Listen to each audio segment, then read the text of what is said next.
Hello to everyone, my name is Shrish. और आज हम लोग एरेज एंड स्ट्रिंग मॉड्यूल का एक और नया क्वेश्चन सॉल्व करने जा रहे हैं, जिसका नाम है पास्कल ट्रायंगल 2। राइट। तो चलिए एक बार बोर्ड पर चलते हैं और देखते हैं क्वेश्चन क्या है और कैसे इसका सॉल्यूशन हम अचीव कर सकते हैं। राइट। तो यार, इससे पहले ना मैं चाहूंगा आप लोग एक बार पास्कल ट्रायंगल का पैटर्न प्रिंट करा लीजिए। राइट, आपके लिए बेटर रहेगा।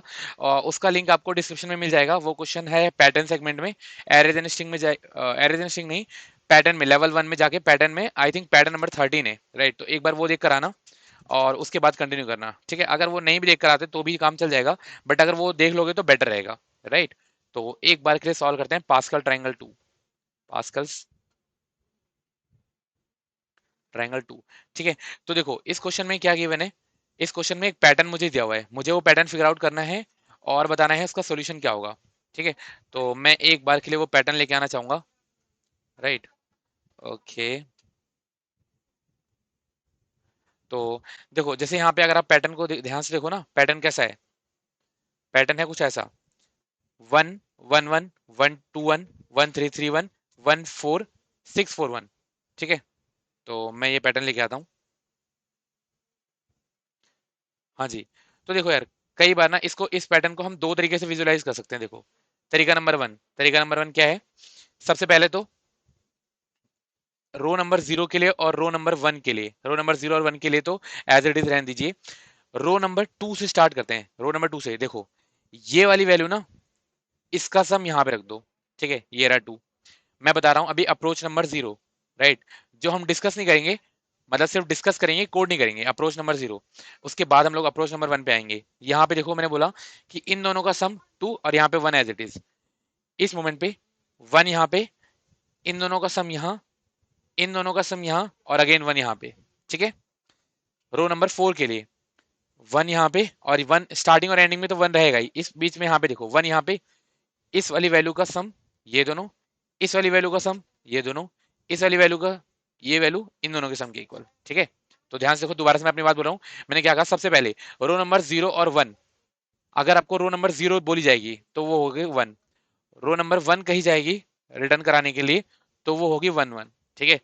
रो नंबर 2 क्या होगा, रो नंबर 2 ध्यान से देखो, रो नंबर 2 रो नंबर 1 के हेल्प से बनेगा रो नंबर 2। तो मैंने पहले यहाँ पे 1 रखा, इन दोनों को सम करा 2, और यहाँ पे 1। स्टार्टिंग और एंडिंग में 1 1 रहेगा। बीच वाला पार्ट ना, इन दोनों के अपर इंडेक्स का सम। बेसिकली अगर मैं इसको ऐसे बनाऊं ना तो ज्यादा बेटर समझ पाओगे। ध्यान से देखो, तो मैं बोला हूं कि ऐसा 1 1 1 1 2 1 1 3 3 1 1 4 6 4 1। हाँ जी। तो ध्यान से देखो यार, ये वाली रो, पहली रो और आखिरी रो छोड़ दीजिए। ठीक है। उसके बाद हर एक रो में पहला एलिमेंट और आखिरी एलिमेंट 1 रहेगा। राइट। इसके बीच वाला, ये वाला मैं स्किप करा रहा हूँ और ये स्किप करा रहा हूँ। ठीक है। उसके बाद ये बीच वाली चीज देखो, अगर आपसे कहा जाए कि रो नंबर 2 रिटर्न कराइए, तो पहले आपको रो नंबर 1 और 0 जनरेट करना होगा एक एरे में, उसके बाद रो नंबर 2। ध्यान से देखो कैसे, इन दोनों का सम ये हो जाएगा। राइट। और रो नंबर 3 पे आते हैं। ध्यान से देखो, रो नंबर 3, 1 और 1 तो आखिरी स्टार्टिंग में रहेगा 1, ये 3, इन दोनों का सम ये 3, इन दोनों का सम ये 3, और एंडिंग में 1। Right. Row number 4, row number 4 ध्यान से देखो, 1 तो रहेगा स्टार्टिंग और एंडिंग में, बीच वाली चीज, इन दोनों का सम ये, इन दोनों का सम ये, इन दोनों का सम ये, और आखिरी में 1। सपोज रो नंबर 5 होता, रो नंबर 5 तो क्या होता, स्टार्टिंग में 1, इन दोनों का सम 5, इन दोनों का सम 10, इन दोनों का सम 10, और इन दोनों का सम 5, और आखिर में एक 1। राइट। ऐसा कुछ। तो ये वाला काम भी कर सकते हो आप अप्रोच नंबर 0 में, अगर आप चाहो तो रो नंबर 0 1 से बेसिकली जो भी, जैसे आपसे थर्ड रो कहा गया, तो पहले फर्स्ट रो जनरेट करो, सेकंड रो जनरेट करो, थर्ड रो, उसके बाद ही मतलब सेकंड रो जनरेट करो, फिर आके आप थर्ड रो जनरेट कर सकते हो। राइट। पर हम इस तरीके से नहीं करेंगे यार, ये तो अप्रोच नंबर 0 से डिस्कस करने के लिए था कि पास्कल ट्रायंगल की ये भी एक अप्रोच है। ठीक है। और आप लेवल 2 में हो, लेवल 2 सॉल्व कर रहे हो, तो मैं आपसे इतनी उम्मीद कर सकता हूँ कि आप इस डिस्कशन को कोड में कन्वर्ट कर सकते हो बड़े आराम से। राइट। मैंने कहा, अब अगर ध्यान से देखा जाए ना, ध्यान से देखा जाए, तो ये जो पास्कल ट्रायंगल की वैल्यू है ना, ये और किसके इक्वल है ये फिगर आउट करते हैं।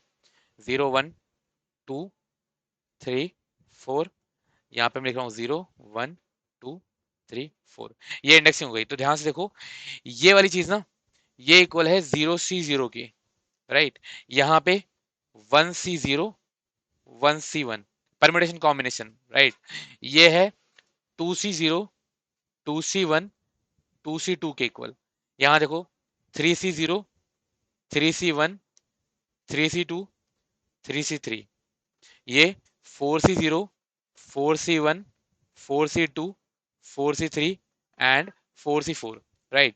मैं इसके इक्विवेलेंट यहाँ पे नंबर लिखता हूँ, अगर आप ध्यान से देखो, 0C0 1, 1C0 1, 1C1 1। ठीक है, कुछ एक प्रॉपर्टीज पास्कल ट्रायंगल में बताई जाती हैं, बट मैं बताना चाहता हूँ, अगर NC0 है तो हमेशा 1 रहेगा, NCN है तो भी हमेशा 1 रहेगा, और NC1 है तो हमेशा n रहेगा, राइट। मतलब सॉल्व करके निकाला जा सकता है, बट स्टिल ये सिर्फ डायरेक्टली याद कर लीजिए कि NC0 NCN और NC1 n रहता है, NC0 1 रहता है, NCN भी 1 रहता है, राइट। सो यहाँ पे 2C0 1 रहेगा, 2C1 2 रहेगा, 2C2 1 रहेगा, राइट। यहाँ पे ध्यान से देखो आगे, थोड़ा सा मैं इसको कंजेस्टेड तरीके से लिख रहा हूँ, 3C0 1, 3C1 3, 3C2 सॉल्व करके निकालेंगे तो 3 आएगा, 3C1 1 आ जाएगा। सिमिलर है यहाँ पे 4C0 1, 4C1 4, 4C2 6 आएगा, 4C2 देखो 4 फैक्टोरियल अपॉन में 4 minus 2 factorial into 2 factorial, right. ऐसा आ गया। एनसीआर क्या होता है, एन फैक्टोरियल, एनसीआर होता है N factorial upon N minus R factorial into R factorial, right. वही मैंने यहाँ पे करा, 4 फैक्टोरियल अपॉन में 4 माइनस 2 फैक्टोरियल इंटू 2 फैक्टोरियल। सो ये 4 इंटू 3 इंटू 2 फैक्टोरियल हो गया, डिवाइड बाय 2 फैक्टोरियल इंटू 2, ये कटा और इसने काट दिया इसको 2 से, 6 आ गया, राइट। तो 4 से 2 हो गया 6, एंड 4 से 3 4 के इक्वल, 4 से 4 1 के इक्वल, ठीक है। तो ये पैटर्न बिल्कुल मैच कर रहा है, राइट, बिल्कुल मैच कर रहा है। तो मैंने कहा इससे फायदा क्या है, आप बोलोगे कि सर इससे फायदा है क्या है, मैं कह रहा हूँ कि देखो, इससे फायदा ये है ना कि मुझे यहां से इसको जनरेट करते हुए नहीं आना होगा, मुझे कोई भी रो बोलो आप, मैं उसको आराम से जनरेट कर दूंगा, राइट। जैसे कि एग्जांपल के लिए देखते हैं 4 के लिए, आपने मेरे को बोला कि sir row equal to 4 generate करते हैं, ठीक है, रो इक्वल टू 4 जनरेट करते हैं। तो मैंने कहा जनरेट करने से पहले एक चीज ध्यान से देखो, एक रिलेशन मैंने आपको बताया कि NC0 क्या होता है 1, तो ये हो गया 1 के इक्वल, ठीक है। इसकी अगली वाली वैल्यू क्या होगी, अगली वाली वैल्यू ये क्या होगी, ये कैसे पता चलेगा, इससे अगली वाली वैल्यू क्या होगी, ये कैसे पता चलेगा, इससे अगली वैल्यू ये क्या होगी, ये कैसे पता चलेगा, है ना। मेन चीज अगर मुझे, ये तो मुझे पता है पहली वैल्यू 1 के इक्वल होगी बिकॉज NC0 1 ही होता है, बट इससे अगली वाली वैल्यू क्या होगी, ये क्वेश्चन मार्क है, राइट, ये क्वेश्चन मार्क है। तो मैंने कहा एक बार के लिए, एक बार के लिए प्रॉपर्टीज पे देखते हैं, राइट, प्रॉपर्टीज पे देखते हैं कि प्रॉपर्टीज ऑफ कॉम्बिनेशन क्या होती हैं, ठीक है। तो मुझे एक आधी अधूरी सी बात पता है, क्या, कि मुझे इतना पता है कि अगर मुझे NCR पता रहे, NCR पता रहे, तो मैं इसको एक फैक्टर से मल्टीप्लाई करके, राइट, एक फैक्टर से मल्टीप्लाई करके NCR+1 निकाल सकता हूं। अगर आप ध्यान से देखो तो ये वाली चीज NCR है और ये NCR+1 है, राइट। यहाँ पे आर रो नहीं है, ये एनसीआर में कॉम्बिनेशन का फॉर्मूला होता है वो है, राइट, ये एन और ये आर। तो अगर ये NCR है तो ये NCR+1 है। अगर मैं यहाँ पे कोई फैक्टर मुझे मिल जाए जिससे मैं मल्टीप्लाई करूँ तो मुझे पास अगला वाला नंबर बन जाए, तब तो आसानी होगी। मुझे ये पहला नंबर पता है 1, 1 में मैं वो फैक्टर मल्टीप्लाई कर दूंगा, अगली वैल्यू पता चल जाएगी, उसमें फैक्टर मल्टीप्लाई करूंगा, अगली वैल्यू पता चल जाएगी। तो मेरा मोटिव यही है कि मैं ये वाला फैक्टर निकाल पाऊँ, राइट। तो दोबारा देखो एक बार, मैंने लिखा NCR मल्टीप्लाई एक फैक्टर इक्वल टू है NCR+1 के। अब मुझे यहाँ पे फैक्टर फिगर आउट करना है कि फैक्टर क्या है, ठीक है, फैक्टर की वैल्यू क्या है। तो ध्यान से देखिए, एक बार ये फटाफट से सॉल्व कर लेते हैं। मैं चाहता हूं कि आप ये फैक्टर याद ना करो, वैसे तो डायरेक्टली फॉर्मूला है, बट मैं चाहता हूं आप याद ना करो because we can easily calculate this factor, right. तो ध्यान से देखिए, n factorial upon n minus R factorial into R factorial, ये फॉर्मूला हो गया एनसीआर का, into factor, right, which is equal to n factorial upon n minus R+1 का factorial into R+1 का फैक्टोरियल, राइट। एनसीआर में यहाँ पे अगर आप आर देखो तो NR+1 है, तो एन ये हो गया n माइनस आर फैक्टोरियल और ये आर फैक्टोरियल, राइट। सो मुझे अब निकालना है फैक्टर की वैल्यू। तो मैंने बोला देखो यार, n फैक्टोरियल से n फैक्टोरियल कट गया यहाँ पे, राइट। अभी फैक्टर क्या हो गया, फैक्टर हो गया, factor equal to n minus R factorial into R factorial upon में n माइनस R-1 फैक्टोरियल। इसको मैं ऐसा लिख सकता हूँ ना, -r और -1 into R+1 into R factorial.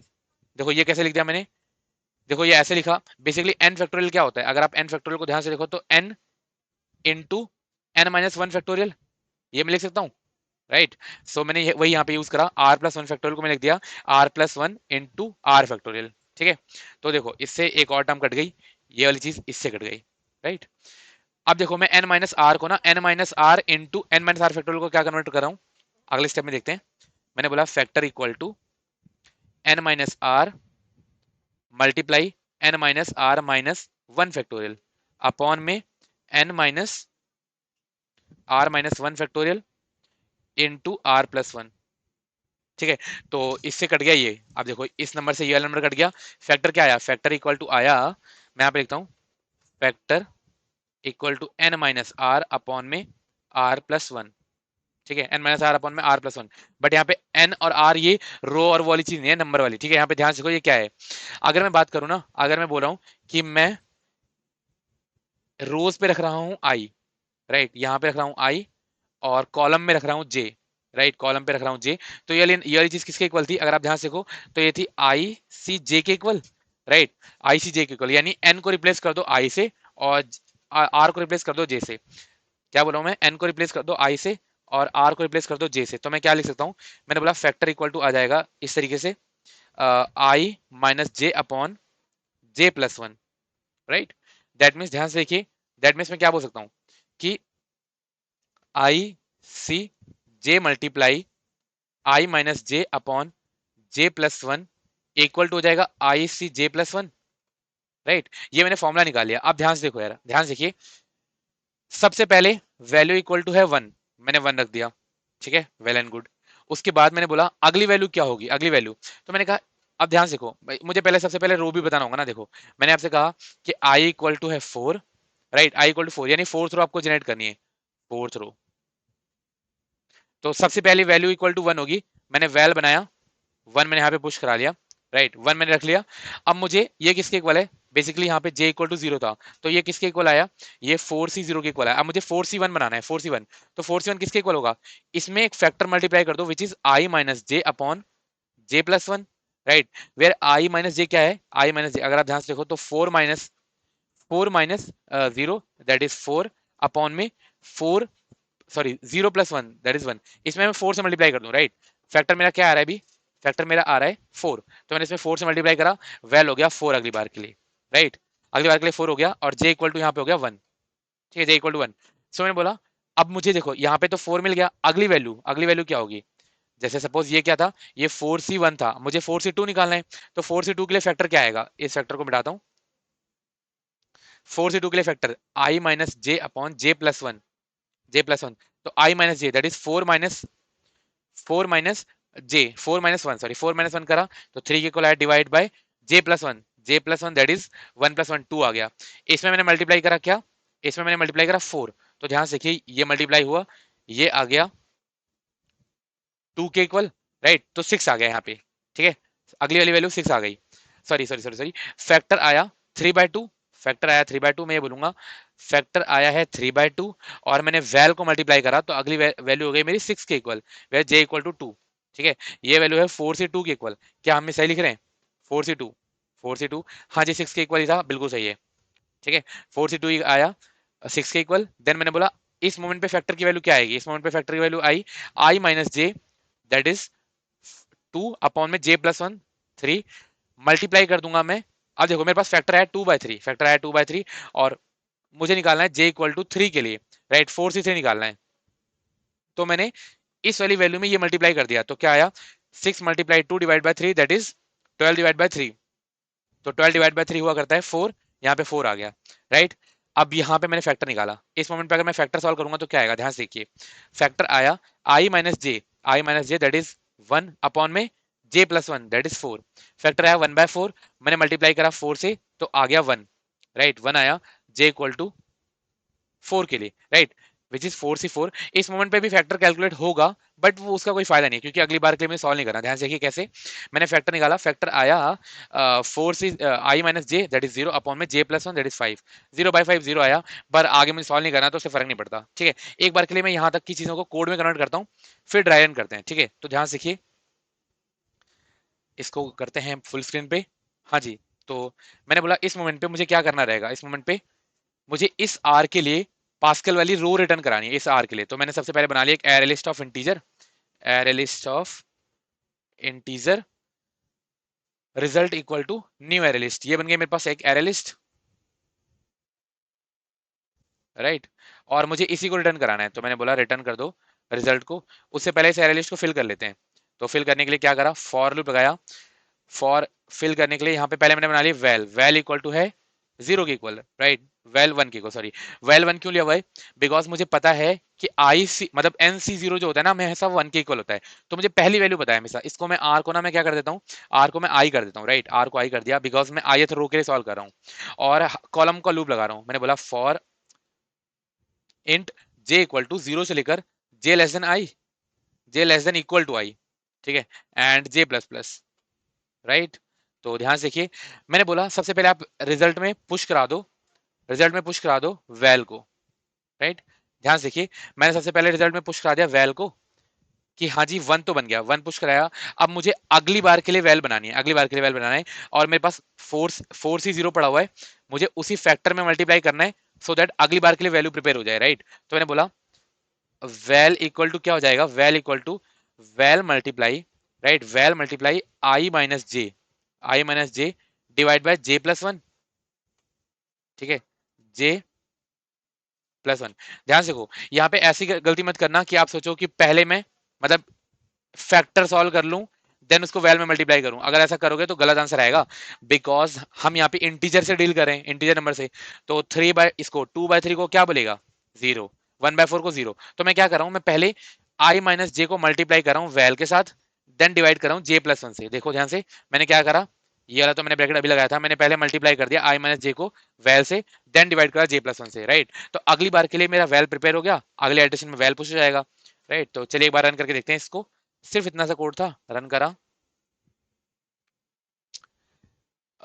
Push, अच्छा रिजल्ट पुश नहीं होता यार, ऐड होता है, स्टैक का ख्याल रहा इसलिए ऐड पुश लिख दिया। हाँ जी, तो डिफॉल्ट टेस्ट केस एक्सेप्ट हो रहा है, सबमिट करके देखते हैं एक बार। ओके, करेक्ट आंसर है यार, राइट। एक बार के लिए मैं फिर भी चाहूंगा, एक बार के लिए पेज में फटाफट से ड्राई इन कर लेते हैं, ठीक है, फटाफट से ड्राई इन करेंगे। तो ये रखा मैंने कोड, और मुझे पता है आई इक्वल टू मुझे मिला हुआ है fourth row, right, fourth row के लिए दोबारा से ड्राई इन कर रहा हूँ। वैल यहाँ पे मैं लिख रहा हूँ रिजल्ट, ये रहा रिजल्ट, और यहाँ पे वेरिएबल वैल, ठीक है, वैल वेरिएबल में चेंज हो रहा है, इनिशियली वैल वेरिएबल की वैल्यू 1 थी, राइट। तो ध्यान से देखो, सबसे पहले जे का लूप चल रहा है, जे का लूप चल रहा है 0 के लिए, 1 के लिए, 2 के लिए, 3 के लिए एंड 4 के लिए, राइट। जे इक्वल टू 0 में वैल 1 था, सबसे पहले मैं आया, रिजल्ट में ऐड कर दिया मैंने वैल को, तो यहाँ पे आ गया 1। वैल को मैंने क्या बोला, well multiply i minus j upon में जे प्लस वन, ठीक है। तो देखो वैल को मैंने किस में चेंज कर दिया, वैल मल्टीप्लाई यानी 1 multiply i minus J, I minus जे किसके इक्वल आया, आई माइनस जे आया 4, यानी 4 divide by j plus one यानी 1, 4 बाय 1 से, 4 बाय 1 से मैंने मल्टीप्लाई करा वैल को, तो ये 4 के इक्वल हो गया, राइट, 4 के इक्वल। अगली एडिशन मूव करी, जे इक्वल टू 1, वैल की वैल्यू 4, 4 को रिजल्ट में ऐड कराया, राइट। और वैल में क्या मल्टीप्लाई कर दिया, well multiply i minus J, I minus j क्या हो गया 4 माइनस 1 दैट इज 3, तो ये हो गया 12 के इक्वल, डिवाइड करा 2 से, डिवाइड करा 2 से तो 6 के इक्वल हो गया, वैल हो गया 6 के इक्वल। अगली एडिशन मूव करी, अगली एडिशन मूव करी, जे इक्वल टू 2, सबसे पहले वैल को मैंने रिजल्ट में ऐड कराया तो ये गया 6 के इक्वल, एंड वैल इक्वल टू मैंने 6 मल्टीप्लाई आई माइनस जे करा, i minus j is 4 minus 2 that is 2, तो 6 मल्टीप्लाई 2 दैट इज 12, 12 को डिवाइड करा जे प्लस वन से यानी 3 से, 12 डिवाइड बाई 3 4 आया, तो वैल को कर दिया 4। अगली एडिशन मूव करी, रिजल्ट में ऐड कराया वैल तो 4 ऐड हुआ, राइट। और मैंने वैल को क्या बनाया, val equal to val multiply i minus j that is 4 minus 3 1, so 4 divide by j plus one, j plus one is 4, 4 by 4 1 के इक्वल आ गया, राइट। वैल को कर दिया 1, अगली एडिशन रिवॉल्व करी, सो वापस रिजल्ट में ऐड कराया वैल, वैल की वैल्यू 1 थी, एंड अब देखो देखो वैल की वैल्यू 1 आ गई है, मेरा रिजल्ट बन चुका है, फिर भी मैं क्या बोल रहा हूँ, वैल को वैल से क्या किससे मल्टीप्लाई कर दो, फैक्टर से, i minus j 4 minus 4 that is 0 divide by j plus one यानी 5, 0 बाय 5, सो मल्टीप्लाई करा, वैल की वैल्यू हो गई 4, बट अगली एडिशन मूव करने के लिए गई तो जे मेरा फिनिश हो चुका था, और मैंने रिटर्न क्या कर दिया, मैंने रिटर्न ये वाला रिजल्ट कर दिया, जो कि मुझे आर इक्वल फोर्थ रो के लिए मेरा आंसर यही होना चाहिए था, और मैंने वही रिटर्न कर दिया, ठीक है। तो आई होप कि यार आप लोगों को ये वीडियो पसंद आई, अगर पसंद आई है तो लाइक करो, चैनल को सब्सक्राइब करो, और बेल आइकन भी प्रेस करना सो दैट आपको आने वाली वीडियोस का भी अपडेट मिले। तब तक के लिए सीखते रहिए, अपना ध्यान रखिए, मिलते हैं किसी नेक्स्ट क्वेश्चन में, बाय बाय।